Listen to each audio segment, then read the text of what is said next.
Գիտեք, որպես հիմնական խնդիր, երբ մտածում էինք, թե ինչու է նա այս ամենն անում եկեղեցու դեմ, կարծում ենք, որ նա Թուրքիայից եւ Ադրբեջանից տեղեկություն է ստանում եկեղեցու նարատիվները փոխելու,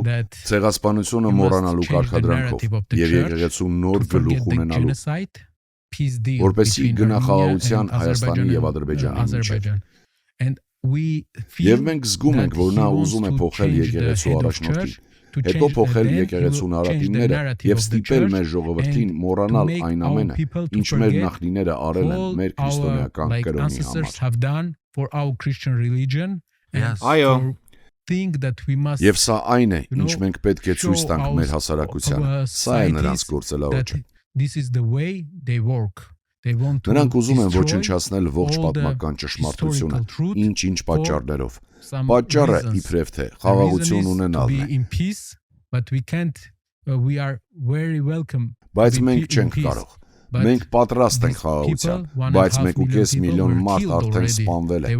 Նրանք սպանվել են իրենց կրոնի համար Օսմանյան կայսրությունում։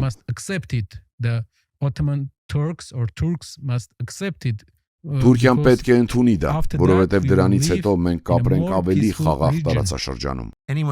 Նա, ով քեզ ստիպում է ստել պատմության մասին, քո թշնամին է, եւ իհարկե նպատակը միշտ իշխանությունը պահելն է, այնպես չէ՞։ Ով վերահսկում է պատմությունը, վերահսկում է անցյալը, վերահսկում է ապագան, իհարկե։